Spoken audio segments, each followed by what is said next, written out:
And now for a different look at sports. This is Meet the Mats, where sports get funny.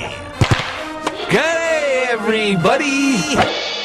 Ladies and gentlemen, we are here at the Emirates Air Suite at Red Bull Arena at the conclusion of a great day of international rugby, the Churchill Cup. And there's no more fitting way for us to end the day than to sit down with Team USA Eagles defensive coach Mike Tolkin and starting scrum half Mike Petri. Guys, a tough loss against a very tough French squad, but you've proven that the United States can compete on the international stage in rugby. What is something that you took out of the Churchill Cup overall? I think we showed great improvement this cup from last Churchill Cup. I thought the Saxons, we played a solid game. We made about a 25-point improvement from last year. And against France, and we were down by 3 points and then by 7, right down to the last 2 minutes of the game. Fixable mistakes. For sure. And the coaching staff felt that, and I think the players felt that after the game in the clubhouse. Mike, what was different for this kind of international competition than the others that you've been involved in so far? First time, really, that my family's been able to come watch me play for the USA, and it was really nice to be home, friends and family coming out and supporting me and the rest of the team. So it's pretty much a home game. Everybody spoke with the same accent that you had. That's right, no funny talkers, I guess, this time around. Now, I just want to go over this because you guys both have really impressive resumes. You're the head coach for 20-some years of Xavier High School here in New York City. You guys won the high school championship in rugby this year. 20 years as a teacher of English at Xavier. You're also the head coach of the Super League champs, the New York Athletic Club, and that's not your first championship. You're the first to ever coach the high school champ and Super League champion in the same season, and now you're the defensive coach for the Eagles. When do you sleep? Sleep is a very valuable commodity around this time of year. I have some really valuable and great assistant coaches, guys like Tim Walsh, Joe Sweeney, and Greg Norris, Bruce McLean, and Fiore, Strenzi, and Fed. And they've been great, and they cover, they're qualified, beyond a doubt. Mike, I'm trying to find something wrong with you, to be honest with you. You've captained the All-Americans. You've captained your college side. Did you get any money to go to Penn State or anything like that?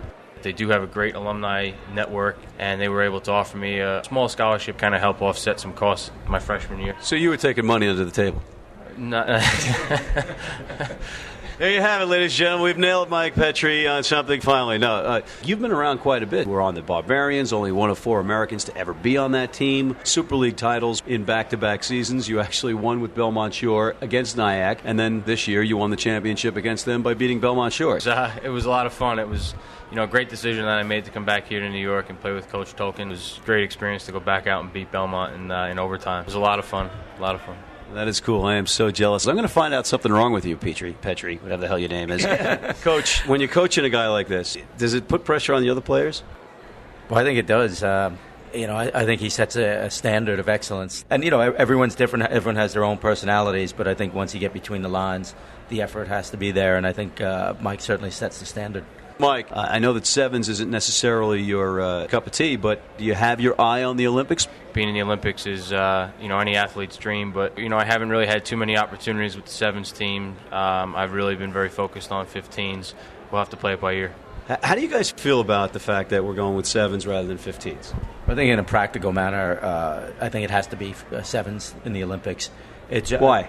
I think that there's just time. And the physical toll, I would imagine. The physical toll is tough, in such a short period of time. For the sevens game, an easier recovery. And I think for a spectacle for people who haven't watched it around the world, the United States, I think it's an immediately more engaging and understandable game. Mike, we've got a lot of controversy in American sports with performance enhancers. Have you run into that? And do you think now that it's starting to pick up the level that we might run into that trouble?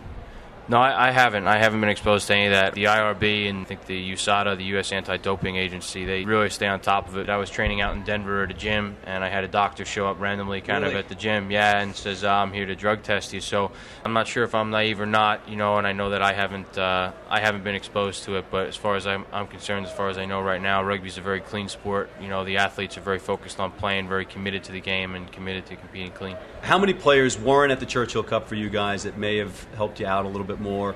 Were there any? And what strategies going forward do you guys implement now to make a real impact at the World Cup if you can?